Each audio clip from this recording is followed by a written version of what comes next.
Hi, ನಮಸ್ಕಾರ. ನಾನು ಗಿರೀಶ್ ಮಾತಾಡ್ತಾ ಇರೋದು ಗುಲ್ಬರ್ಗದಿಂದ.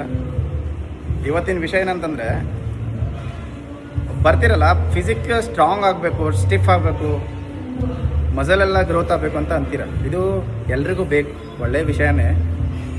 ನಿಮ್ಗೆ ಗೊತ್ತಾ, ಫಸ್ಟು ನಿಮ್ಮದು ಮೈಂಡ್ ಸ್ಟ್ರಾಂಗ್ ಇರಬೇಕು.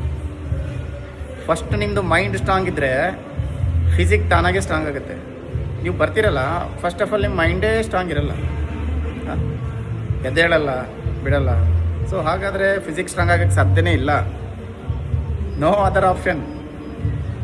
ಫಿಸಿಕ್ ಸ್ಟ್ರಾಂಗ್ ಆಗಬೇಕು, ಸ್ಟಿಫ್ ಆಗಬೇಕು, ಚೆನ್ನಾಗಿ ಕಾಣಬೇಕು ಅಂದರೆ ಮೈಂಡ್ ಸೆಟ್ ಫಸ್ಟು ಸ್ಟ್ರಾಂಗ್ ಆಗಿರಬೇಕು. ಎದ್ದೇಳಬೇಕು, ಬೇಗ ಎದ್ದೇಳಬೇಕು. ನೀವೆಲ್ಲಿ ಇರ್ತೀರಲ್ಲ ಫಿಟ್ನೆಸ್ಸಲ್ಲಿ, ಅಲ್ಲಿ ರೆಗ್ಯುಲರಾಗಿ ಹೋಗಬೇಕು, ಮಾಡಬೇಕು. ಮಳೆ ಬಂತಂತೆ ಎದ್ದೇಳೋಕ್ಕಾಗಲ್ಲ, ನಮಗೂ ಎದ್ದೇಳೋಕ್ಕಾಗಲ್ಲ ಕಣ್ರಿ. ನಮಗೇನು ಬೇರೆ ಕೆಲಸ ಇಲ್ಲ, ನಮಗೇನು ಆಪ್ಷನ್ ಇಲ್ಲ ಅಂತಲ್ಲ. ಫಿಟ್ನೆಸ್ ಅಂದರೆ ನಮಗೆ ಇಷ್ಟ, ಹಾಗಾಗಿ ಫಿಟ್ನೆಸ್ಸಲ್ಲಿ ಭಾಳ ಟೈಮ್ ನಾವು ಸ್ಪೆಂಡ್ ಮಾಡಿರೋದು. ಅದಕ್ಕೆ ಹೇಳ್ತಿರೋದು ಏನಿಲ್ಲ, ಫಸ್ಟು ನಿಮ್ಮ ಮೈಂಡ್ ಸ್ಟ್ರಾಂಗ್ ಮಾಡ್ಕೊಳ್ರಿ, ರೆಗ್ಯುಲರಾಗಿ ಬನ್ನಿ, ನಿಮ್ಮ ಫಿಸಿಕ್ಕು ಸ್ಟ್ರಾಂಗ್ ಆಗೇ ಆಗುತ್ತೆ. ಡಿಸಿಪ್ಲಿನ್ ಫಸ್ಟ್ ಆ್ಯಡ್ ಮಾಡ್ಕೊಳ್ರಿ ಅಷ್ಟೇ. ನಮಸ್ಕಾರ. ಬರಬೇಕು.